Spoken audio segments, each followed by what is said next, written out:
अस्सलाम वालेकुम नाजरीन। प्रोग्राम 12वां खिलाड़ी के एक नए एपिसोड के साथ आपका मेज़बान फ़याज़ विलाना आपकी खिदमत में हाज़िर है। अब तक ऑन एयर जाने वाले प्रोग्राम्स में आप दोस्तों का और अहबाब का बहुत शुक्रिया कि आपका भरपूर रिस्पांस हमें मौसूल हो रहा है।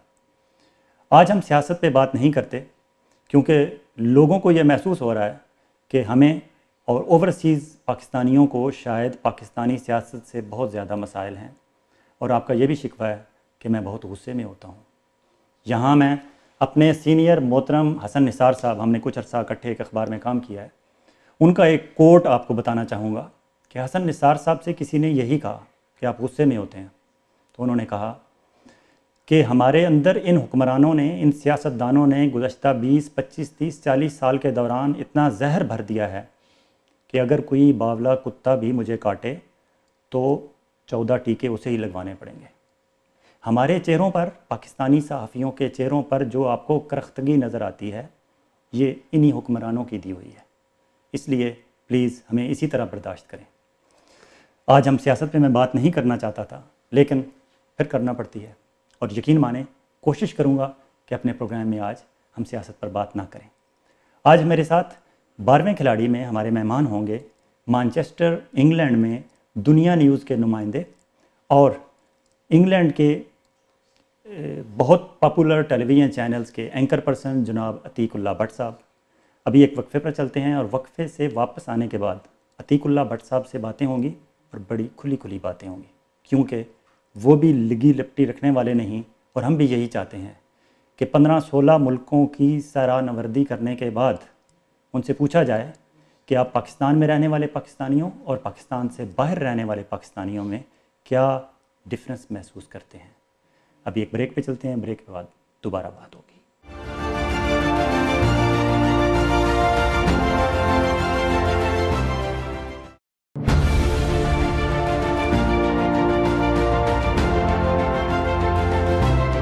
जी हाँ नाज़रीन, जैसा कि वक्फे में जाने से पहले मैंने आपको बताया था कि आज हमारे प्रोग्राम 12वां खिलाड़ी में एक ऐसे 12वें खिलाड़ी मौजूद हैं जिनका ताल्लुक़ टोरंटो या कनाडा से नहीं।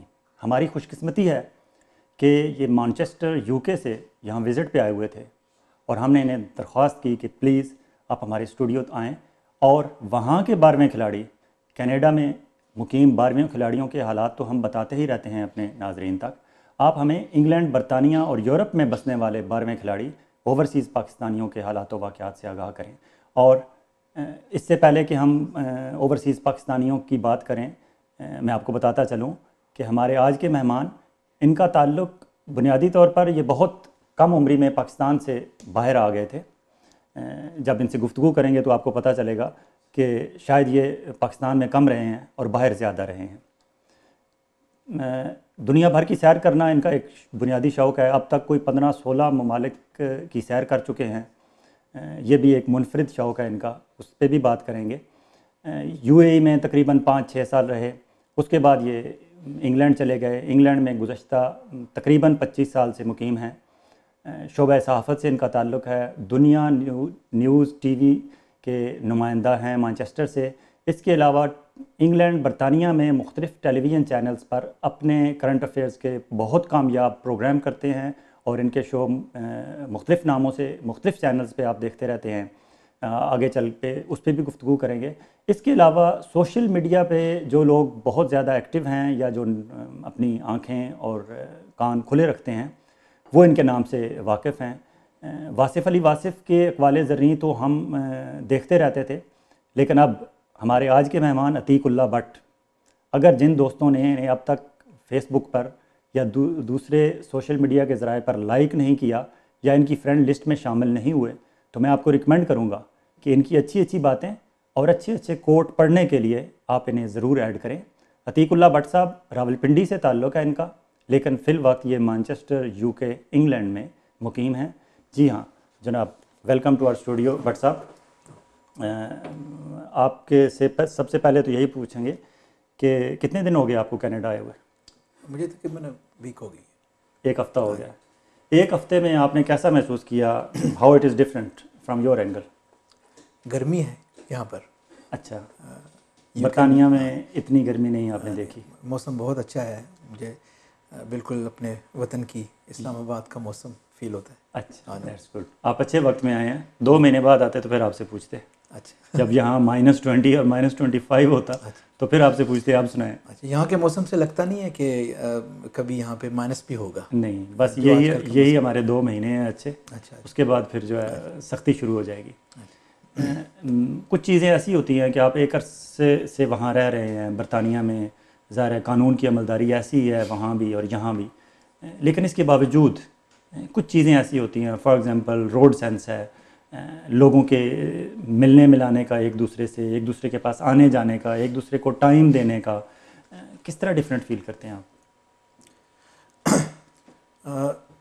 बेसिकली जो मैंने यहाँ पे लोगों का मिलना एयरपोर्ट से मैं स्टार्ट हुआ जी। अभी आपने मेरा जिक्र किया कि मैं 15-16 मुल्क जो मैंने मेरा शौक़ है, असल में मैं सीखने के लिए जाता हूँ। अच्छा।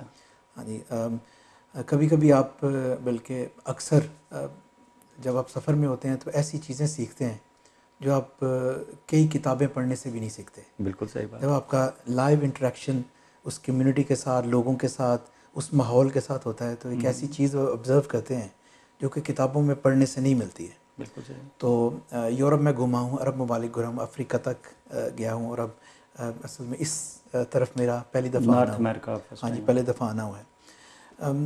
अदब व एहतराम और मैनरिज़म का एक बेसिक कॉन्सेप्ट जो है वो मैंने यहाँ एयरपोर्ट से उतरते साथ ही देखा है। कैसे? हाँ जी,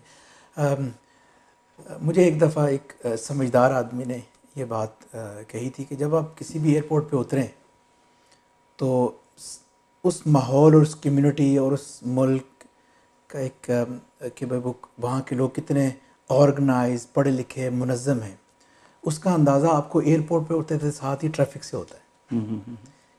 कि जिस तरीके से जिस सिमत में ट्रैफिक मुनज़्ज़म अंदाज से अपनी अपनी लेन में और ट्रैफिक लाइट्स का एहतराम करते हुए, उससे लोगों के मिजाज का पता लगता है कि ये अपने बाकी जो डिपार्टमेंट्स हैं इनके उसमें भी कितने डिसिप्लिन में होंगे। तो वो मैंने यहाँ उतरते साथ ही एक रोड डिसिप्लिन और ऐसी चीज़ें जो इंग्लैंड में हमें नज़र आती हैं, यूरोप में नज़र आती हैं, वेस्ट में नज़र आती हैं, वो मैंने यहाँ देखी। मुझे खुशी हुई कि अपने जो एशियन, पाकिस्तानी और इंडियन लोग जो मैंने देखे हैं, क्यू का कॉन्सेप्ट है और एक अच्छी चीज़ मुझे नज़र आई। रियली अप्रिशिएटेबल है ये चीज़। इसके अलावा कोई हमारे लोगों की रहने सहने में, गुफ्तगू में चीज़ें, फॉर एग्ज़ाम्पल आपने यहाँ जराड स्ट्रीट पे अगर आप गए हैं, मिसिसागा में आपने देखा होगा कुछ एरियाज़ ऐसे हैं जहाँ आपको फ़ील नहीं होता कि आप कनाडा में हैं, लगता है कि आप लाहौर, पिंडी या कराची के किसी उसमें फिर रहे हैं। ऐसा भी कुछ देखा आपने? मुझे वैसे एक चीज़ मुझे बड़ी पॉजिटिव एक और चीज़ यहाँ नज़र आई है कि एक रिलैक्स्ड माहौल, शायद मौसम की वजह से है कि सूरज निकला हुआ है, आप मुझे दुरुस्त कीजिएगा जी, कि मैंने लोगों के दरमियान चलते फिरते थोड़ा सा कंफर्टेबल फील किया है, चाहे वो वाइट है, ब्राउन है, ब्लैक हैं, एशियंस हैं, चाइनीज़ हैं, तो उनके दरमियान एक अजनबी नज़र जो होती है ना, वो वैसे ही इंसान को अनकम्फर्टेबल करती है, लेकिन अजनबी होने के बावजूद मुझे रिलैक्स फील हुआ है यहाँ पर। ये आपकी बात ठीक है, स्पेशली हम जिस कम्युनिटी से, जिस बैकग्राउंड से आए हैं, पाकिस्तान से, वहाँ अब भी आप जाएं तो थोड़ा अर्सा रहें तो कुछ अरसे बाद आप भी उसी अफरा तफरी का शिकार हो जाते हैं, आप भी उस अफरा तफरी का हिस्सा बन जाते हैं। जी। वहाँ हुकूमतों की तरफ से अदम तहफ़्फ़ुज़ का ये आलम है कि वहाँ किसी बंदे को कुछ पता नहीं कि अगले नेक्स्ट मोमेंट क्या हो जाएगा। जी। वो अफरा तफरी हमारे जहनों में, हमारे शऊर और लाशऊर में होती है, और जब यहाँ हम आते हैं तो यहाँ क्योंकि कनात हमारे इस्लाम में बहुत उसकी हमें तालीम दी गई है और तरगीब दी गई है और कहा जाता है कि कनात करनी चाहिए, लेकिन कनात का असल अगर आपने देखना है प्रैक्टिकल एप्लीकेशन तो वो यहाँ आपको नज़र आती है, क्योंकि यहाँ सिस्टम आपको इस हद तक तहफ़्फ़ुज़ देता है, प्रोटेक्ट करता है कि यहाँ लोगों में वो अफरा तफरी, हिजानी कैफियत और वो परेशानी और हर बंदा भाग दौड़ में और उस जल्दी में और उसमें नहीं है, क्योंकि उन्हें पता है कि हमारे साथ गॉड फॉरबिड मी कुछ भी हो गया तो सिस्टम पीछे है हमें प्रोटेक्ट करने के लिए। शायद ये उस सिस्टम के प्रोटेक्शन और उस सिस्टम पे एक यकीन और एतबार की वजह है जो आपको लोगों के चेहरे पे नज़र आई कि लोगों को यहाँ है कि हाँ सिस्टम है, हमें संभाल लेगा। ऐसा ही है। और सिस्टम के एहतराम की बात में जिन फैमिली के साथ मेरा इंटरेक्शन और तारुफ यहाँ पर है, और मुझे बहुत खुशी हुई कि गाड़ी घर से बाहर निकालते वक्त बेटी ने ये बात कही कि मैं नहीं चलाऊँगी, आप चलाएं, क्योंकि गाड़ी का क्योंकि मेरा लाइसेंस जो है वो कोई G1 G2 होता है, शायद एक्सपायर हो गया है, इस तरह की कोई बात उन्होंने की। अच्छा। मैं लॉ अबाइडिंग सिटीज़न हूँ, तो मैं ये काम नहीं कर सकती, तो मेरी जगह कोई और चलाए। मुझे बहुत खुशी हुई इस बात की कि ये एक बहुत छोटी सी बात है। ये वही बात है कि रात को 2-3 बजे एक शख्स ट्रैफिक लाइट पे खड़ा है, लाइट रेड है, ना इधर से कोई आ रहा है ना उधर से कोई है, लेकिन वो खड़ा है। ये उसकी तरबियत का हिस्सा है। बिल्कुल। और आप किसी ऐसे माशरे में भी चले जाते हैं जहाँ पे हज़ारों लोग इधर से भी आ रहे हैं और इधर से भी, लेकिन उसकी ये कोशिश है कि भले रेड है मैंने गुजरना है। तो ये एक जो है वो, अगर आप इसको मुवाजना कर लें, मैं नाम नहीं लेता कि मैं अपना आपको बताता हूँ, क्योंकि हम यहाँ बात करने के लिए हम किसी पे तनकीद नहीं कर रहे, ना कनाडा पे, ना पाकिस्तान पे, ना इंग्लैंड पे, लेकिन बात इसलिए की जाती है ताकि हम उससे कुछ लर्न करें, कुछ सबक सीखें। इसी आदत के तहत कुछ अर्सा पहले मैं इस्लामाबाद में था, तो इस्लामाबाद में सुपर मार्केट से जब आप मेलोडी जाते हैं तो मेलोडी इंटर होते हुए आपको राइट टर्न करना होता है, जहाँ मिनिस्ट्री ऑफ रिलीजियस अफेयर है। तो रात का टाइम था तकरीबन 10 बजे का, तो वहाँ रेड सिग्नल लाइट थी, तो मैं खड़ा हो गया, अकेला खड़ा था और रात 10 साढ़े 10 का टाइम था। इतनी देर में पीछे से एक गाड़ी वाला आया और वो मुझे हॉर्न दे के चला गया। दूसरा आया, हॉर्न दे के चला गया। मैं रेड पे खड़ा हूँ, वो जा रहे हैं। तीसरा आया और तीसरे ने बाकायदा गाड़ी आहिस्ता करके ज़ोर से हॉर्न दिया। लिटरली मुझे ऐसे फील हुआ जैसे उसने मुझे कहा है कि बेवकूफ़ क्यों खड़ा है। तो ये ऐसा ही है, क्योंकि ये मैंने आपसे अर्ज़ की कि एक माहौल की तरबियत भी होती है। ऐसे मैं जब भी पाकिस्तान इस्लामाबाद सफ़र करता हूँ, मैं हमेशा टैक्सी इस्तेमाल करता हूँ कि मेरे जाने से चलो 2-4 लोगों को फ़ायदा हो जाएगा। तो हम जा रहे थे, तो इस्लामाबाद में इसी तरह जो ड्राइवर है उसने रेड लाइट क्रॉस कर दी, टैक्सी ड्राइवर ने। तो मैंने उसे कहा कि आपने क्या किया है, ये क्यों कर रहे हैं आप ऐसे? तो कहते हैं, उसने मुझे हैरानगी से पूछा कि क्या हुआ है। मैंने कहा ट्रैफिक लाइट तो रेड थी। कहता हाँ मुझे भी नज़र आई रेड थी। तो मैंने कहा आप रुके क्यों नहीं? कहते जब कोई नहीं था इधर उधर तो फिर जाना ही था। तो उसकी नज़र में कोई ना होना जो है वो ज़्यादा वैल्यूएबल था बनिस्बत रेड लाइट के। तो वो बच्चे की बात थी कि असल में इंसान की ज़िंदगी में जो मैंने लर्न किया है कि 3 दरसगाहें हैं। एक घर, फिर वो जिस स्कूल और मदरसे में इंस्टीट्यूशन में जाता है, तीसरा फिर सोसाइटी और मुआशरा होता है जहाँ से वो सीखता है जी। तो आप अंदाज़ा लगा सकते हैं कि हम जहाँ आप और हम पले बड़े हैं जी, और ये एक माशरा है, वो बच्चों को एक अच्छा सिटीज़न बनाने के लिए एक अच्छा घर की तरबियत तो ठीक है माँ बाप करते हैं किसी, लेकिन वो माँ बाप जो तरबियत कर रहे हैं वो किस सोसाइटी का हिस्सा है। तो जो उन्होंने सीखा होगा वही आगे डिलीवर करेंगे। ये बड़ा एक पॉइंट है इस पर जो है वो।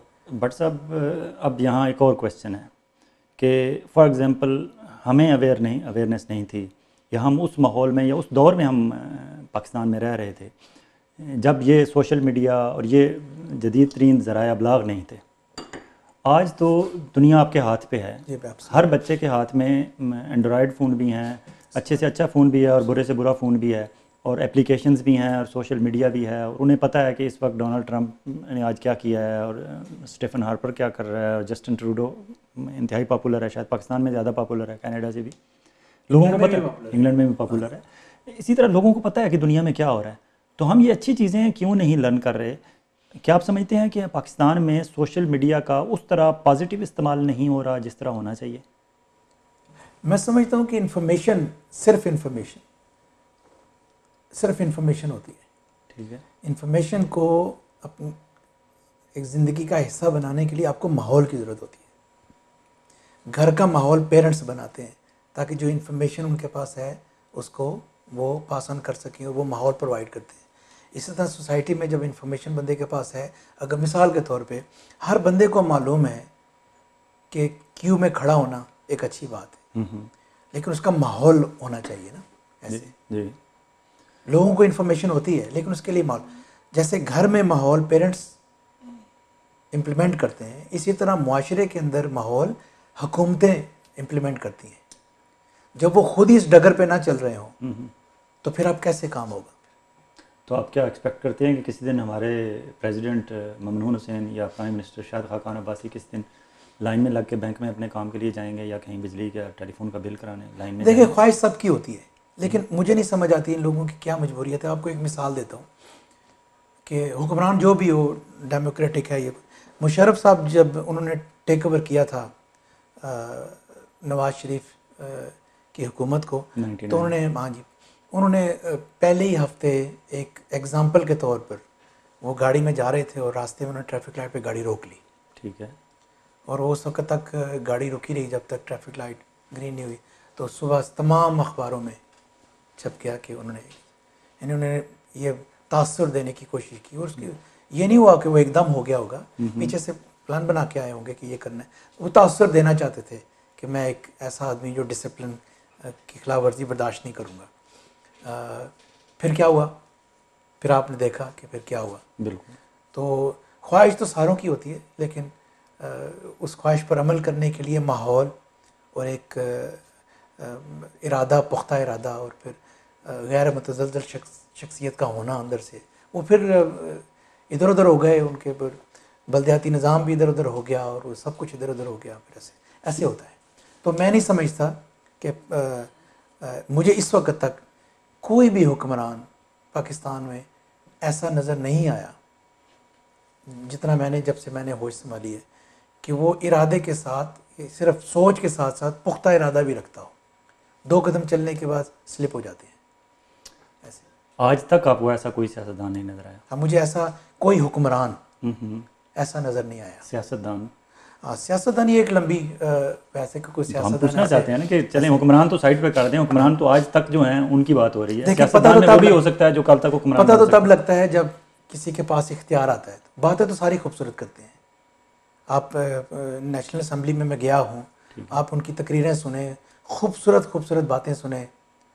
जो शख्स तकरीर कर रहा होता है, लगता है इससे बेहतर तकरीर को कर ही नहीं सकता, इतनी अच्छी अच्छी बातें करते हैं। लेकिन जब उनके पास इख्तियार आता है तो उनके पास हुज्जतें हज़ार होती हैं। फिर ये इसलिए नहीं कर सके तो ये था, ये इसलिए नहीं कर सके ये था। अब उसका आपको एक मिसाल देता हूँ। ओवरसीज़ पाकिस्तानी जो लोग हैं, उनका एक बहुत दरीना और एक मुतालबा है कि हमें वोटिंग का हक दिया जाए। बिल्कुल ठीक। आप भी बहुत इस पर बात करते हैं। जी बिल्कुल। जब एग्ज़ाइल में होते हैं तो आप इनके लंबे लंबे वादे सुने, हम ये कर देंगे, हम वो कर देंगे, क्योंकि उस वक्त वो हमारी तरह 12वें खिलाड़ी होते हैं, बाहर बैठ रहते हैं, 12वें 13वें होते हैं, एग्ज़ाइल में होंगे और मीडिया पे आज़ादी की बात करेंगे, और फिर ओवरसीज़ पाकिस्तानियों की इतनी तारीफ़ करेंगे। उनको फैक्ट्स एंड फिगर भी याद होंगे कि आप लोग कितने पैसे बेचते हैं, आप ना भेजें तो हम मारे जाएंगे, ये वो होगा वो होगा। इसमें भी कोई शक, हमें भी मालूम है। जी बिल्कुल सही। हाँ, 1965 की वॉर में थोड़े पाकिस्तानी होने के बावजूद जो मदद इन्होंने की थी वो तारीख याद रखेगी। ओवरसीज़ पाकिस्तानी की बात करें, अब तो आपके बिलियंस ऑफ डॉलर, जो 14-15 बिलियन, पता नहीं कितने बिलियन डॉलर अब पाकिस्तान की रेमिटेंस में पाकिस्तान को, इतनी मदद तो आपकी कभी भी किसी ने, किसी मुल्क ने नहीं की जितनी ये ओवरसीज़ पाकिस्तानी करते हैं। एक छोटा सा दरीना सा मुतालबा इनका, हमें वोट का हक देते हैं। हर सियासतदान जो हुकूमत में नहीं होता वो आके वादा करता है कि हम करेंगे, जाते साथ ही 6 महीने के बाद इनको पता नहीं क्या हो जाता है। और सब ने वादे किए हुए, ये नहीं कि किसी एक ने किया है। और जब एग्जाइल में होगा तो वो कहेगा जी मैं जाने से पहले मैं काम ही, हलफ उठाने के बाद काम ही मैं यही करूँगा कि वोटिंग का हक आपको लेके दूंगा। फिर वो काम क्या होता है, फिर जब उतर जाते हैं तो फिर कहते हैं वो जी हमें हुकूमत से उतार ही दिया तो हम कैसे करेंगे। उतर तो जाते हैं सारे, अपना 5 साल पूरा करने से पहले उतर जाते हैं। फिर इनके पास ये बहाना होता है हमें टाइम पूरा नहीं मिला, पता नहीं कब मिलना है पूरा टाइम, कब नहीं मिलेगा। ये नहीं करना चाहते हैं कि अब अगर करना चाहते भी हैं, मेरी ये ज़ाती राय जो मैंने आपसे पहले भी अर्ज़ की थी कि अगर ये करना चाहते भी हैं तो नहीं करेंगे। क्यों कि पाकिस्तान में ताकत का मरकज़ और महवर वो 3-4 जगह पे बटा हुआ है। जब तक वो 3-4 जगह एक जगह पे इकट्ठी होकर इसका फैसला नहीं करेंगे, ये सिर्फ सियासतदानों की बात नहीं है, कुछ और भी जगह ऐसी हैं पाकिस्तान में जो इस काम को चाहेंगे तो ये होगा। बहुत शुक्रिया भट्ट साहब, आप दिल छोटा ना करें, आपकी हमें सपोर्ट हासिल रही और हम मिल के, आप इंग्लैंड में मूवमेंट चलाएं, हम यहाँ कनाडा और अमेरिका में मूवमेंट चला रहे हैं, और हमारे दुनिया भर में फैले हुए हमारे जो मीडिया के दोस्त हैं, साथी हैं, वो इंशाल्लाह इस मुहिम में हमारे साथ हैं, और हम इन्हीं हुक्मरानों से, इन गुंगे और बहरे हुक्मरानों से वोट का हक हासिल करके रहेंगे इंशाल्लाह।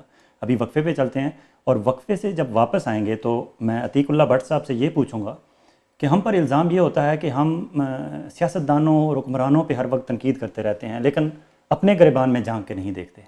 जब हम वक्फे से वापस आएंगे तो फिर मीडिया के हवाले से कुछ बात करेंगे। Will be right back, stay with us.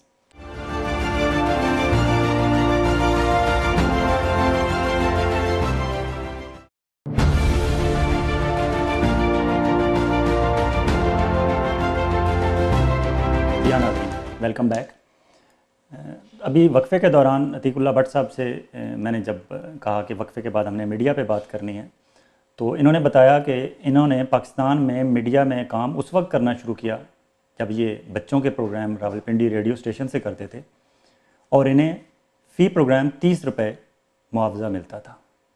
अभी भट्ट साहब से पूछते हैं कि वो 30 रुपये पर प्रोग्राम मिलकर जो आपको खुशी और इत्मीनान महसूस होता था, क्या आज इतने सालों बाद जब वो मैनचेस्टर यूके में टेलीविज़न के programme as an anchor person कर रहे हैं या उनके कॉरेस्पॉन्डेंट के तौर पर दुनिया न्यूज़ के लिए कर रहे हैं, क्या वो आज ज़्यादा मुतमईन लगते हैं? और मीडिया का काम करने का, हमारे मीडिया का जो इस वेस्टर्न वर्ल्ड में बैठे हुए होने के बावजूद, क्या हम वो किरदार अदा कर रहे हैं जो हमें करना चाहिए अपने ओवरसीज़ पाकिस्तानियों को रिप्रेजेंट करने का, या पाकिस्तान और पाकिस्तान से बाहर बैठे हुए पाकिस्तानियों के दरमियान पुल का किरदार अदा करने का? जी हाँ भट्ट साहब। हाँ, बहुत पुरानी याद आ गई। ये 1980 की बात है, 79 और 80 की बात है। अच्छा। तो कश्मीर रेडियो था पेशावर रोड, वहाँ हम बच्चों के प्रोग्राम में कभी क्विज़ का प्रोग्राम होता था, कभी जो है वो नात खानी है, और कभी ऐसे वीक में एक दिन जुम्मे वाले दिन होता था। तो 30 रुपये मिलते थे उस प्रोग्राम के, और वो 30 रुपये का चेक होता था, वो हम अपने वाले साहब को देते थे कि आप अपने अकाउंट में डाल के तो ये 30 रुपये हमें दिल यही होता था कि चेक इनको दें, ये 30 रुपये हमें दे दें। लेकिन वो भी कहते थे नहीं, ये कैश होगा तो फिर आपको 30 रुपये मिलेंगे। तो वो ख़त्म नहीं होते थे 30 रुपये। तो एक इत्मीनान था, एक खुशी थी उस वक़्त। तो लेकिन अब जो बात है जो अब हम करते हैं, ये एक रिस्पॉन्सिबिलिटी के साथ हम लोग करते हैं। मीडिया की हालत जो है वो ये कमर्शियलिज़म की तरफ बहुत ज़्यादा चला गया है, और इसको बैरूनी ताकतें भी इस्तेमाल कर रही हैं, उनके हाथ हैं, इन्वॉल्व में है इसके अंदर, पाकिस्तानी मीडिया के अंदर काफ़ी हद तक। बैरूनी ताकत क्या एक रिपोर्टर की सतह तक और एक एंकर बहुत हाई लेवल तक? उसकी एक मिसाल आपको देता हूँ। प्रेसिडेंट ओबामा के आखिरी दौर में जाने से पहले उन्होंने एक दफ़ा स्पीच कर रहे थे, तो उन्होंने इस बात को मेंशन किया कि वो पाकिस्तानी मीडिया में कई मिलियन डॉलर उन्होंने इन्वेस्ट किए हैं। बिल्कुल, उन्होंने इकरार किया इस बात का। जी बिल्कुल। अब सोचने वाली बात है कि वो इतने मिलियन डॉलर उन्होंने क्यों इन्वेस्ट किए। सोचने वाली बात है कि वो हमारे मुल्क में क्यों इन्वेस्ट कर रहे हैं, और वो भी मीडिया में। कोई डेवलपमेंट का काम नहीं हो रहा, कोई क्या। अब उसकी कोई तफसील नहीं है कि वो कहाँ इन्वेस्टमेंट। साहब ज़रा उन्होंने जो रिपोर्टर्स हैं या छोटे लेवल के जो कैमरा में, उनको तो वो चेक नहीं बांटे, बिल्कुल वो पैसे कहीं गए हैं मीडिया ऑर्गेनाइजेशंस के। अब सोचने वाली बात है कि वो किस मकसद के लिए गया होंगे, उनसे क्या काम करवाया जा रहा होगा। फिर आप उसके कुछ अरसे के बाद देखते हैं कि हमारे जो 4-5 मेन टीवी चैनल हैं, वहाँ पर किस किस्म के मौज़ूआत ज़ेर बहस आना शुरू होते हैं।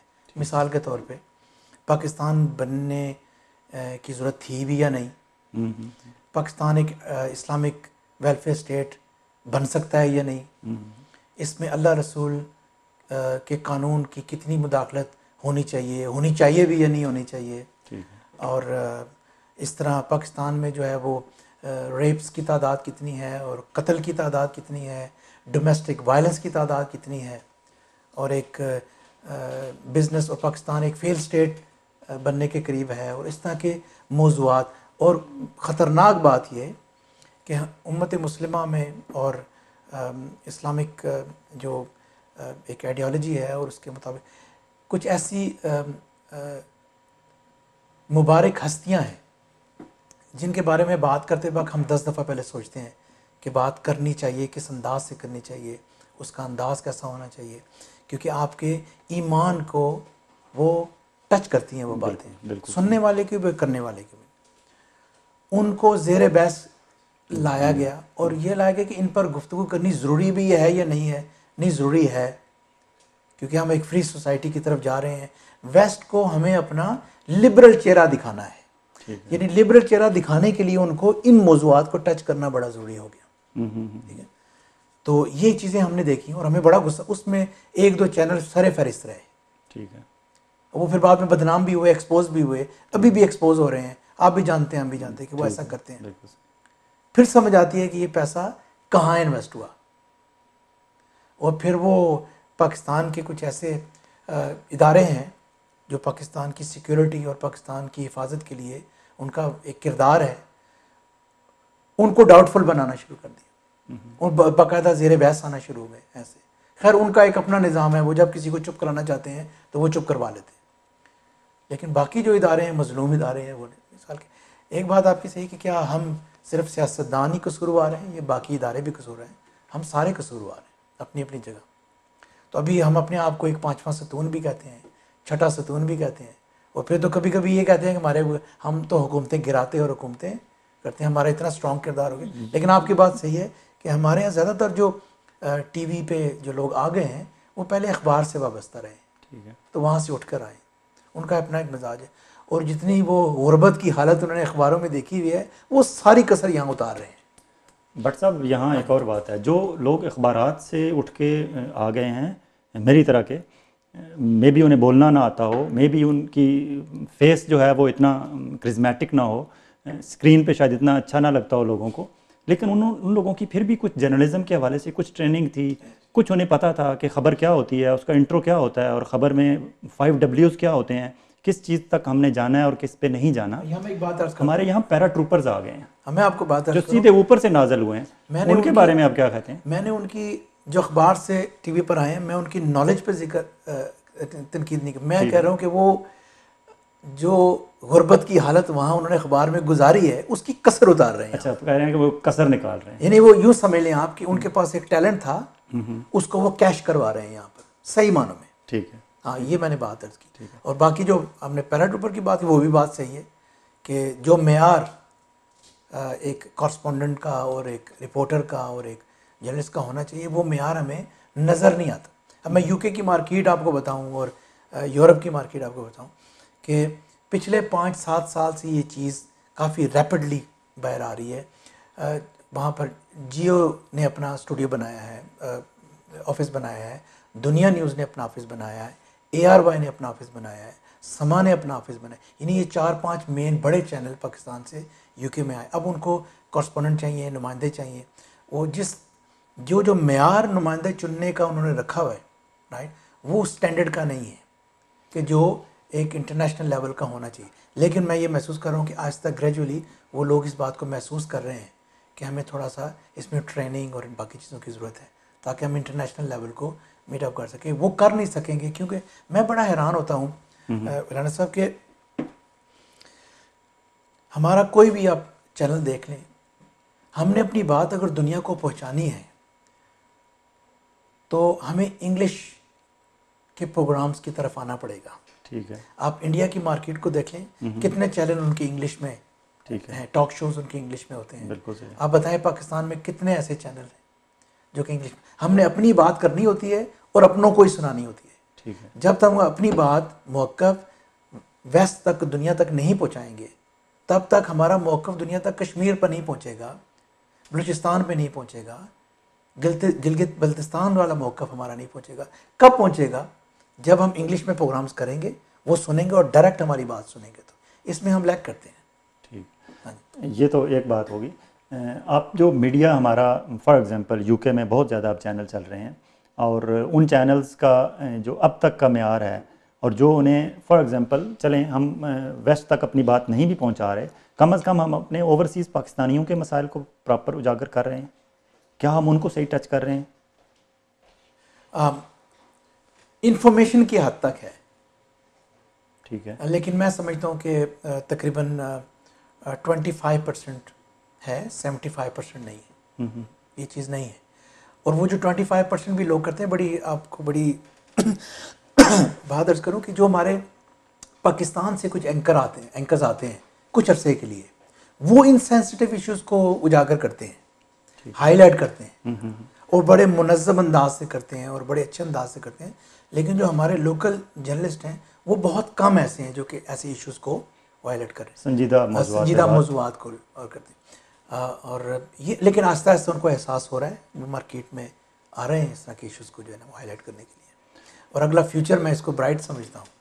चलें ठीक है। भट्ट साहब, आपके जिस तरह मैंने पहले जिक्र किया कि आप सोशल मीडिया पे आपके हम अक़वाल पढ़ते रहते हैं, और मैंने रिक्वेस्ट भी किया कि जिन लोगों ने अब तक आपको ऐड नहीं किया वो ज़रूर आपको ऐड करें। अभी मैं एक पढ़ रहा था, आपने कहा कि दूसरों को इस्तेमाल करना फ़नकारी है मगर ख़ुद को इस्तेमाल होने से बचाना आला फ़नकारी है। हमारा मीडिया जो है, मेरा अपना ईमान है कि जर्नलिस्ट को इस हद तक स्मार्ट होना चाहिए कि उसे कोई इस्तेमाल ना कर जाए। हमारा मीडिया, क्या पाकिस्तान में जो मीडिया है वो और जो बाहर है मीडिया, क्या वो इस्तेमाल हो रहा है सियासतदानों के हाथों, हुक्मरानों के हाथों, कभी जर्नैलों के हाथों और कभी जजों के हाथों? क्या आपको महसूस होता है जी बिल्कुल कि वो इस्तेमाल हो रहा है? उन्हें आप क्या तजवीज़ करेंगे कि वो क्या करें? दुआ ही कर सकता हूँ, पहली बात तो ये है। दूसरी बात यह है कि ये जर्नलिज्म और ये एक पैशन, मैंने आपको पहले भी बात की कि अगर ऐसे, लेकिन वो जो आपने पैराशूटर कहे, और फिर वो कुछ लोग जो अखबार से इस तरफ आए हैं वो अपनी भूख मिटाने के लिए, वो तरसा हुआ जो टाइम उनका, क्योंकि इसमें पैसा बहुत है इसमें, तो जो टॉप के लोग हैं उनकी मैं बात कर रहा हूँ कि वो इस्तेमाल हो रहे हैं। नहीं भट्ट साहब, यहाँ मेरे ख्याल में भूख नहीं है, ऐसे आप हवस कहें, भूख तो मिट जानी चाहिए थी। मैं ऐसे पाकिस्तान के टॉप के ऐसे एंकर्स और ऐसे मीडिया पर्सनैलिटीज़ को जानता हूँ जो इस्लामाबाद में और लाहौर में टेलीविज़न चैनल्स आने से पहले 10-10 मरले के मकानों में रहते थे। जी जी ऐसा ही है। अब वो 4-4, 6-6 कनालों के घरों में रहते हैं और साथ 2-2, 4-4 कनाल के उन्होंने कब्जे किए हुए हैं। ऐसा ही है। और डिस्ट्रिक्ट एडमिनिस्ट्रेशन और लोकल इंतज़ामिया जो है वो अपना जोर लगा चुकी है, वो वहाँ से अपने कब्जे छोड़ने के लिए तैयार नहीं। अब 10 मरले के मकान से आप 2 कनाल के घर तक चले जाएं, चलें, भूख मिट गई। अब उससे आगे क्या है? ये भूख तो ना हुई ना, ये तो हवस हुई।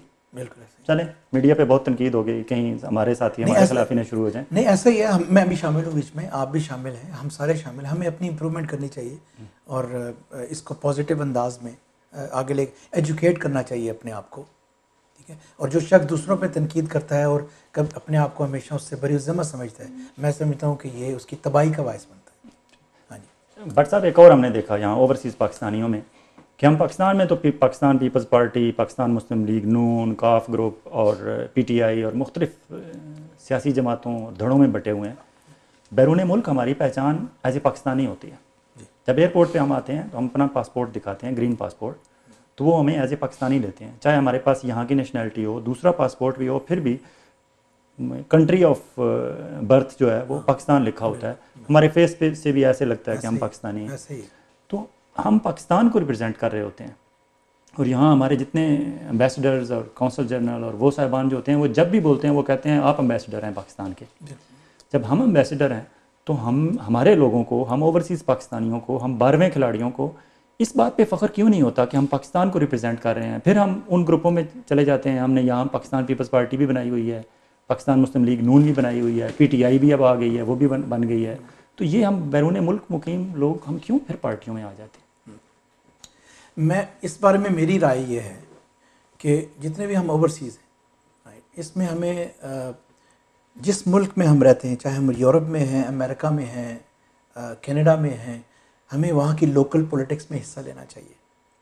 क्योंकि अगर आप 5 या 10 मेंबर पार्लियामेंट मौजूद हैं पार्लियामेंट में, आप कश्मीर पर, बलूचिस्तान पर जब भी आप पर कोई तनकीद करता है तो आप इतने इफेक्टिव हो सकते हैं कि पाकिस्तान की पूरी 450 मेंबर की पार्लियामेंट इफेक्टिव नहीं हो सकती जितने आप 10 लोग हो सकते हैं।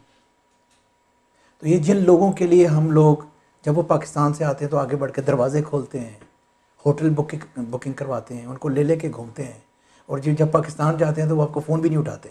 सिर्फ यही एक उम्मीद पर कि जब हमारा पाकिस्तान में कोई काम पड़ेगा तो ये हमारी मदद करेंगे।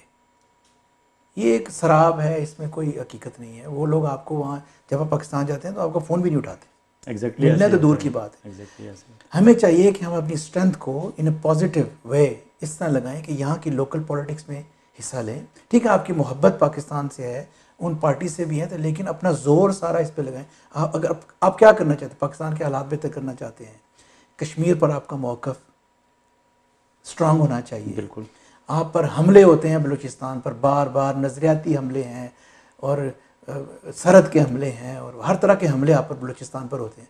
उसको डिफेंड करने के लिए और उसको मजबूत तरीके से आगे फॉरवर्ड करने आपको बहुत ज़रूरी है। ये एक बहुत खुशाइन बात है कि ब्रिटिश पार्लियामेंट में इस दफ़ा काफ़ी पाकिस्तानी ओरिजिन जो हमारे भाई हैं वो गए हैं। बिल्कुल गए, ख़वातीन भी गई हैं। ये बहुत अच्छा एक अब ये देखें ना, 5-7 साल 10 साल पहले ये बात शुरू हुई थी कि हमें लोकल पॉलिटिक्स में हिस्सा लेना चाहिए। लोकल वो बात की, उसका असर हुआ, काफ़ी लोग अब आ गए हैं अल्हम्दुलिल्लाह, और इसका बड़ा अच्छा जो है वो असर होगा। यहाँ पे मैं कनाडा में भी अपने पाकिस्तानियों भाइयों से, बहनों से ये रिक्वेस्ट करूँगा कि आप यहाँ की पॉलिटिक्स में हिस्सा लें, अपने आप को इमर्ज करें, और यहाँ अंदर रहने के बाद आपकी रूट्स जो है ना वो पाकिस्तानी है, राइट। जब आप मेंबर पार्लियामेंट होंगे, सीट पे बैठ के अंदर आप जो बात करेंगे वो गूंजेगी, और फिर किसी को ये हक नहीं होगा कि वो आपके साथ ज़्यादती कर सके। ऐसा जिस तरह हम बात कर रहे हैं मुख्तलिफ शोबा है ज़िंदगी की, हमारी आइडेंटिटी जो है वो इसके अलावा एक और तबका है जिससे भी हमारी अपनी एक पहचान बनती है बैरूनी इस दुनिया में। हमारे जो मज़हबी ग्रुप हैं, हमारे जो मज़हबी लोग हैं, ज़ाहिर है जो हमारा मज़हब है इस्लाम, अक्सरियत पाकिस्तान में अक्सरियत हम मुसलमान हैं, दूसरे रिलीजन के लोग भी यहाँ आए हुए हैं। तो हम यहाँ आने के बाद हमारी पहचान एज ए मुस्लिम होती है, लेकिन हम उस आइडेंटिटी को एक साइड पे रख के, हालांकि हम एज ए मुस्लिम ही अपनी प्रॉपर पहचान नहीं करा पा रहे, हम फिर वहाँ भी अपने लाल, पीली, सब्ज़ और जामनी रंग की पगड़ियाँ पहन के और मुख्तलिफ़ ग्रुपों में बट के हम यहाँ भी वो अलग ग्रुप बना लेते हैं। हमारे यहाँ पीर साहबान बहुत ज़्यादा, यूके में तो माशाल्लाह बहुत ज़्यादा ये पीरी फ़कीरी का सिलसिला चला हुआ है। इस पे थोड़ी सी आप रोशनी डालेंगे कि ये क्या सिलसिला है, हम इससे बाहर नहीं निकल सकते? बड़ी अच्छी बात आपने की। ये अनफॉर्चुनेट है, ये ऐसे ही है, रिलीजियस पॉइंट ऑफ व्यू से बात कर रहे थे, इससे एक स्टेप पीछे चले जाती हैं। ऐसे ही जब हम यहाँ पे एयरपोर्ट पे उतरते हैं तो हम पाकिस्तानी हैं, लेकिन उसके बाद हम क्या बन जाते हैं, हम डोगर बन जाते हैं, हम जट बन जाते हैं, हम गुजर बन जाते हैं, हम और बरादरियों में तकसीम हो जाते हैं। ऐसा ही है ना जी, बिल्कुल। इसी तरह जब एयरपोर्ट पे उतरते हैं तो मुसलमान के तौर पर, लेकिन बाद में हम जो है वो ब्राउन पगड़ी वाले बन जाते हैं, सब्ज़ पगड़ी वाले बन जाते हैं, सफ़ेद पगड़ी वाले बन जाते हैं, और उसी को समझते हैं कि जो इस तरह होगा वही हकीकी मुसलमान होगा। ठीक है, तो मैं ये समझता हूँ कि ऐसा नहीं होना चाहिए। ठीक है, और आपने बिल्कुल अच्छा पॉइंट रेज़ किया है। आपके यूके में तो मज़हब की बुनियाद पर टेलीविज़न चैनल अच्छे खासे चल रहे हैं। हाँ, वहाँ तकरीबन 8-10 अहले तशय्युह के अपने चैनल हैं। अच्छा। और सुन्नी अल अक़ीदा लोगों के अपने चैनल हैं, और वो एक और अक़ीदा है उनके अपने चैनल हैं, और अक़ीदे की बेस पे बहुत चैनल हैं। इसमें बात सही है ऐसे। उनकी ये भी बात नाज़रीन को बता दूं कि उनके जो व्यूअर्स हैं वो भी उतने ही हैं फिर। अच्छा, हाँ, अपने अपना टोलियाँ लेके बैठे हुए हैं। उतना ही है। वो एक होता ना, एक ब्रॉडर जो है वो व्यूअर होता है, वो नहीं है। लेकिन इसके अगेंस्ट आप जो जितने भी चैनल हैं जिनका मैंने पहले जिक्र किया, एयर वाई है या जियो है या बाकी हैं, उनके व्यूअर्स भी फिर मिलियंस में जाते हैं, क्योंकि वो आम पब्लिक के लिए हैं ऐसे। तो अभी कुछ चैनल्स ऐसे हैं मजहबी चैनल जो थे, उन्होंने अपने आप को अपग्रेड करना शुरू किया है कि वो अब मजहबी चैनल तो थे, लेकिन अब टॉक शोज़, न्यूज़, ये चीज़ें बीच में लेना आना शुरू, ताकि व्यूअर्स बढ़े उनके। ठीक, समझ गए हैं कि इस तरह एक ग्रुप तक हम महदूद रहेंगे तो फिर उसी ग्रुप तक ही रहेंगे। ऐसी बात। एक और हमारा जो सबसे अहम ज़िम्मेदार इदारा है वो है हमारा सफारत खाना और हमारे कौंसलेट। जी। जब ये वहाँ मीडिया इम्पॉर्टेंट हो रहा है, पॉलिटिकल पार्टीज़ हमने बना रही हैं, अपने गेटोज़ में, अपने ग्रुप्स में हम बन गए हैं, मजहबी ग्रुप भी आ गए हैं, इस सारे अमल के दौरान हमारे जो सफारत खाने हैं, हमारे सफ़ीर हैं, हमारे कौंसलेट ऑफिस हैं, हमारे कौंसल जनरल साहिबान हैं, और जो हुकूमत पाकिस्तान वज़ारत ख़ारजा के अफसरान हैं, उनके किरदार से आप मुतमईन हैं? क्या वो पाकिस्तान को प्रॉपर रिप्रेजेंट कर रहे हैं, और क्या वो पाकिस्तानियों के मसाइल उस तरह हल कर रहे हैं और पाकिस्तानियों की उस तरह रहनुमाई कर रहे हैं जिस तरह उन्हें करनी चाहिए, या आप उससे भी मुतमईन नहीं हैं? मैं यूके की हद तक बात करूँगा, जी, क्योंकि जहाँ आप वहाँ रह रहे हैं। मैं आपको एक बात अर्ज़ करता हूँ कि ये जो लोग होते तो फ़ौरन ऑफिस के अंडर हैं सारे, लेकिन इसमें पॉलिटिकल अपॉइंटमेंट्स भी होती हैं। फॉर एग्जांपल आपके वाजिद शमसुल हसन साहब रहे हैं बहुत बिल्कुल अर्सा, बिल्कुल, मलिया लोधी रही हैं, इसमें कोई शक नहीं है जी। मैंने पिछले 4 साल से, तकरीबन 3-4 साल से ये देखा है कि इंग्लैंड में ख़ास तौर पे बड़े अच्छे लोग आए, जिसमें इब्न अब्बास साहब हैं और कैरियर डिप्लोमेट हैं। हाँ, उसके अलावा जो मैनचेस्टर में ज़हीरुल इस्लाम साहब हैं, और जो इन्होंने वो जो एक रेड फीते की बात है ना, वो ख़त्म कर दी। ठीक है। और ऐसे घुल मिल जाते हैं जैसे एक आम पाकिस्तानी के तौर पर बिज़नेस को भी, और जब भी अप्रोच करो तो ऐसा नहीं है कि अवेलेबल नहीं है, ठीक है, हर प्रोग्राम में अवेलेबल है। कम्युनिटी के अंदर इनका मिक्स होना, मैंने जैसे इनकी इस टाइम पे देखा, ये पहले नहीं था। अब इसका क्रेडिट किसको जाता है, I don't know. I think it depends, एक एक बंदे पे डिपेंड करता है। हाँ, लेकिन मैंने देखा कि पूरी टीम जो यूके में आई है, इब्न अब्बास साहब से लेके ज़हीरुल इस्लाम साहब हैं, वो भी हैं, और नीचे तक जितने भी थे, उन सबको ही मैंने तकरीबन एक ही लाइन पे चलते हुए देखा। जब बुलावा आ जाते हैं, जो काम कहो कोशिश करते हैं, और इवन के कौंसलेट में भी जो वीज़े का निज़ाम और नादरा कार्ड का निज़ाम और ये कोशिश करते हैं, हर दफ़ा जाओ तो एक नई ईजीनेस नज़र आती है। ये मैंने वहाँ यूके में देखा। एज़ कम्पेयर टू हिम, इससे पहले जो पॉलिटिकली अपॉइंटेड थे, वाजिद शमसुल हसन साहब थे या कोई और साहब थे, आप समझते हैं कि वो प्रॉपर अपना काम नहीं कर पा रहे थे? अगर ये बेहतर नज़र आए हैं तो उससे पहले ठीक नहीं था, तभी ये नज़र आए। बिल्कुल सही, वरना मैं ये कह देता नहीं पहले से चल रहा था। हाँ जी। चलें। और मैं ये समझता हूँ कि जो एग्ज़ाम्पल जी ये सेट करके जा रहे हैं, आने वाले लोगों को मुश्किल होगी इसको इससे बेहतर करने के लिए, मैं ये समझता हूँ। तो जो ये है, इतना भी कर लेना आने वाले, तो फिर भी उनके लिए लोग दुआएं करेंगे। हाँ, बहुत शुक्रिया अतीकुल्लाह भट्ट साहब। मैं आखिर में आपसे रिक्वेस्ट करूँगा कि आप कनाडा में और नॉर्थ अमेरिका में मुकीम ओवरसीज़ पाकिस्तानी जो 12वीं खिलाड़ी हैं, उन्हें यूके में मुकीम 12वें खिलाड़ियों की तरफ से कोई पैगाम देना चाहें तो आप प्लीज़। सबको सलाम है, सबको दुआ है। हम सबसे पहले हम मुसलमान हैं, उसके बाद हम पाकिस्तानी हैं। अल्लाह रसूल के साथ हमारी वफ़ा होनी चाहिए, किसी शख्स के साथ हमारी वफ़ा नहीं होनी चाहिए। जब तक वो अल्लाह रसूल को फॉलो करेगा तो उसकी वफ़ा होनी चाहिए, चाहे वो मुल्क का सदर है या मुल्क का वज़ीर आज़म है। दूसरी वफ़ा हमारी पाकिस्तान के साथ होनी चाहिए। हमारी इज़्ज़त पाकिस्तान के साथ वाबस्ता है। हम एम्बेसडर हैं, और एम्बेसडर का काम क्या होना चाहिए, अच्छाई को फैलाएँ और बुराई से बचें, आसानियाँ पैदा करें लोगों के लिए भी, वो आसानियाँ मुड़ के आपकी तरफ आएंगी। बहुत शुक्रिया अतीकुल्लाह भट्ट साहब। ये थे हमारे मैनचेस्टर में मुकीम 12वें खिलाड़ी जनाब अतीकुल्लाह भट्ट साहब। मैं इनका शुक्रगुज़ार हूँ कि ये हमारे शॉर्ट नोटिस पे हमारे स्टूडियो तशरीफ़ लाए और इन्होंने अपने दिल की भड़ास हमारे साथ बैठ के शेयर की। अगर किसी की दिल आज़ारी हो तो मैं भट्ट साहब की तरफ से भी और अपनी तरफ से भी आपसे एडवांस में माजरत चाहूँगा। लेकिन एक बात भट्ट साहब ने अभी अपने आखिरी मैसेज में की। मैं जर्नलिज़म का एक स्टूडेंट हूँ, बहुत लंबे अरसे से इस कारज़ारे सहाफ़त में काम कर रहा हूँ। एलिमेंट्स ऑफ जर्नलिज़म एक किताब है जिसे मैं सहाफ़त के तलबा के लिए बाइबल का दर्जा देता हूँ। बेसिक एलिमेंट्स ऑफ जर्नलिज़म में एक जगह लिखा है कि journalist must remain loyal to its citizens. मेरे ख्याल में अभी भट्ट साहब ने जो मैसेज दिया उससे मैं ये समझा हूँ कि हम ओवरसीज़ पाकिस्तानियों को, हमें भी अपने पाकिस्तान से लॉयल रहना होगा, और जब तक हमारी लॉयल्टी पाकिस्तान से रहेगी उस वक्त तक हम इन ग्रुपों में यहाँ बाहर ओवरसीज़ पाकिस्तानी के तौर पर अपने आप को ज़्यादा पहचान कराने में फ़ख्र महसूस करेंगे। अगर हम पाकिस्तान से लॉयल रहेंगे तो फिर हम लाल, पीली, जामनी और सब्ज़ पगड़ियों के चक्करों में नहीं पड़ेंगे। फिर हम यहाँ पाकिस्तान पीपल्स पार्टी, पीटीआई और मुस्लिम लीग नून जैसी छोटे छोटे ग्रुप बना के नहीं बैठेंगे, बल्कि हम सिर्फ सब्ज़ हलाली परचम थाम के यहाँ अपने अपने मुल्कों में अपने अपनी पार्लियामेंट से और अपनी अपनी हुकूमतों से और पाकिस्तान के दरमियान राब्ते का और एक पुल का किरदार अदा करते रहेंगे। बहुत शुक्रिया। अगले हफ्ते फिर मुलाकात होगी एक नए प्रोग्राम और नए मेहमान के साथ। अपना ख्याल रखिएगा। अल्लाह हाफ़िज़।